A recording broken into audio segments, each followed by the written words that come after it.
ഏറെ ഒരു അഭിമാനകരമായ സന്തോഷകരമായ നിമിഷത്തിലാണ് നമ്മൾ സാക്ഷ്യം വഹിക്കുന്നത്. ഇവിടെ സൂചിപ്പിക്കേണ്ട 2016 തിരഞ്ഞെടുപ്പ് വളരെ യാദൃച്ഛികമായി ചാത്തന്നൂർ നിയമസഭാ മണ്ഡലത്തില് BJP-യുടെ സ്ഥാനാർത്ഥിയാകാനുള്ള അവസരം ലഭിച്ചു. അന്ന് പാർട്ടിയുടെ സംസ്ഥാന അധ്യക്ഷനായിരിക്കുന്ന ബഹുമാനായ ആദരണീയായ ശ്രീ കുമ്മനം രാജശേഖരൻ അദ്ദേഹം സംസ്ഥാന അധ്യക്ഷനായിരിക്കുമ്പോഴാണ് ചാത്തന്നൂരിൽ മത്സരിക്കാനുള്ള അവസരം ലഭിക്കുന്നത്. എന്റെ വീട്ടിന്റെ തൊട്ടടുത്തുള്ള ഇപ്പോഴത്തെ പ്രചാരകനായിട്ടുള്ള ശ്രീ ഉണ്ണി, അദ്ദേഹത്തിന്റെ നിരന്തരമായ പരിശ്രമം ഇടപെടലാണ് ഞാൻ BJP-യിലേക്ക് വരാനുള്ള ഒരവസരമായത്. സ്ഥാനാർത്ഥിയായി പ്രഖ്യാപിക്കപ്പെടുന്നതിന് 1 മണിക്കൂർ മുമ്പാണ് ഞാൻ മിസ്ഡ് കാൾ വഴി BJP-യിൽ അംഗത്വം എടുത്ത് സ്ഥാനാർത്ഥിയാകുന്നത്. അതുകൊണ്ട് തന്നെ ഇരിക്കുന്നവരുടെ കൂട്ടത്തിൽ ശ്രീമതി ശ്രീലേഖ IPS കഴിഞ്ഞാൽ പിന്നെ ജൂനിയർ BJP-ക്കകത്ത് ഞാനാണ്. പക്ഷെ എല്ലാത്തിനും പോയാൽ പാർട്ടിയിലേക്ക് മത്സരിക്കാനുള്ള അവസരം തന്നു. കൃഷ്ണാസേക്കൻ വേദിയിലുണ്ട്. അന്നത്തെ തെരഞ്ഞെടുപ്പ് കൺവെൻഷൻ ഉദ്ഘാടനം ചെയ്തത് കൃഷ്ണാസേക്കനാണ്.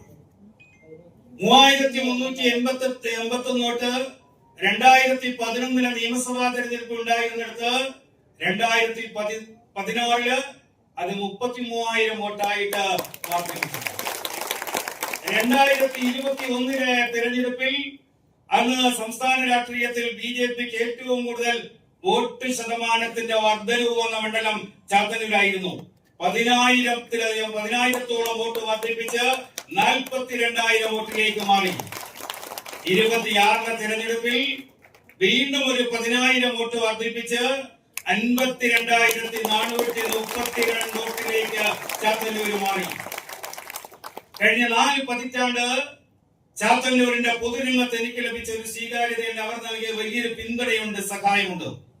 95-2000 സ്വന്തം വാർഡില് അന്നുവരെ കമ്മ്യൂണിസ്റ്റ് പ്രസ്ഥാനങ്ങൾ മാത്രം വിജയിച്ചിരുന്ന ഒരു ഗ്രാമപഞ്ചായത്ത് വാർഡ് പഞ്ചായത്ത് രാജ് ആക്ട് നടപ്പിലാക്കിയതിനു ശേഷം നടന്ന ആദ്യത്തെ തെരഞ്ഞെടുപ്പ്, ആ തെരഞ്ഞെടുപ്പിൽ 39 വോട്ടിന്റെ ഭൂരിപക്ഷത്തില് അന്ന് സ്വന്തം നാട്ടിൽ നിന്ന് വിജയിക്കാൻ കഴിഞ്ഞു. ഇന്ന് 16-ലെയും 21-ലെയും നിയമസഭാ തെരഞ്ഞെടുപ്പിൽ 2ാം സ്ഥാനത്തെത്തിയപ്പോൾ ചാത്തന്നൂരിൽ 26-ലെ പ്രബുദ്ധ ജനത ഒരു അംഗീകാരം നൽകി. 2 തവണ 2ാം സ്ഥാനത്ത് വന്നയാൾ ഇത്തവണ 1ാം സ്ഥാനത്തെത്തട്ടെ എന്ന് തീരുമാനിച്ചു.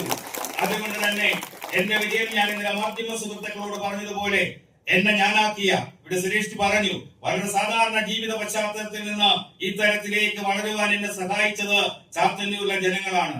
എന്റെ വിജയം ഞാൻ ചാത്തന്നൂരിലെ പ്രബുദ്ധ ജനതയ്ക്ക് മുന്നിലാണ് സമർപ്പിക്കപ്പെടുന്നത്. ഇവിടെ നിയമസഭയിലേക്ക് പോകുമ്പോൾ എന്റെ അപ്പുറത്തും ഇപ്പുറത്തും ഇരിക്കുന്നത് രാജ്യസഭയിൽ ദീർഘകാലം പ്രവർത്തിച്ച 2 മുൻ കേന്ദ്രമന്ത്രിമാർ. അവരുടെ അനുഭവം, ഞാനൊരു ഗ്രാമപഞ്ചായത്ത് അംഗമായി മാത്രമേ ഇരുന്നിട്ടുള്ളൂ.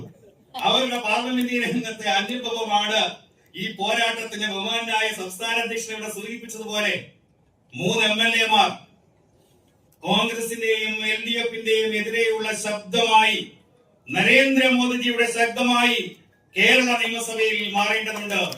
കേരളത്തിന്റെ രാഷ്ട്രീയം മാറുകയാണ്. 2 മുന്നണികളെയും മാറി മാറി പരീക്ഷിച്ച കേരളം ഈ തെരഞ്ഞെടുപ്പ് 3 MLA-മാർ സൃഷ്ടിച്ചപ്പോൾ കേരളത്തിന്റെ പൊതുസമൂഹത്തിന് മുന്നിൽ ഒരു പുതിയ ചോദ്യം കൂടി ഉയർന്നു. ഒരു ബദൽ രാഷ്ട്രീയം ആര്?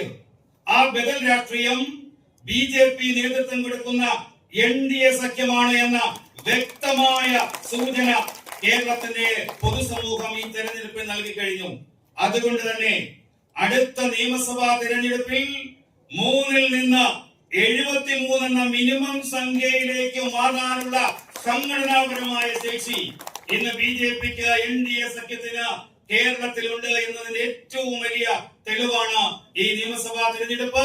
കേരളത്തിൽ ഞാൻ ഇവിടെ സൂചിപ്പിച്ചതുപോലെ ഈ വേദിയിൽ ഇരിക്കുന്നവരുടെ കൂട്ടത്തിൽ ഏറ്റവും ജൂനിയർ ആയിട്ടുള്ള ഒരു BJP പ്രവർത്തകൻ MLA ആയി കടന്നു വരുമ്പോൾ ഇവിടെ നൽകിയ ഊഷ്മളമായ സ്വീകരണം, ഊഷ്മളമായ വരവേൽപ്പ്, അതിനുമപ്പുറം ചാത്തന്നൂർ നൽകിയ വലിയ വിജയം, സംഘപരിവാർ പ്രസ്ഥാനങ്ങളുടെ ഒരുമിച്ച് നിന്നുള്ള ഒരു തെരഞ്ഞെടുപ്പ് വേദിയായിരുന്നു ചാത്തന്നൂർ. പ്രാന്തപ്രചാരക സുദർശൻജിയുടെ അടക്കം മണ്ഡലമാണ് ചാത്തന്നൂർ. അവിടെ ഒരു കമ്മ്യൂണിസ്റ്റ് കോട്ടകൊത്തളങ്ങളിൽ നേടിയ ആ വലിയ വിജയം ഒരിക്കൽ കൂടി ചാത്തന്നൂരിലെ പ്രബുദ്ധ ജനതയ്ക്ക് മുന്നിൽ സമർപ്പിച്ചുകൊണ്ട് ഇവിടെ നൽകിയ ഊഷ്മളമായ സ്വീകരണത്തിന് ഹൃദയത്തിന്റെ ഭാഷയിൽ നന്ദി രേഖപ്പെടുത്തിക്കൊണ്ട് ഞാൻ എന്റെ വാക്കുകൾ അവസാനിപ്പിക്കുന്നു.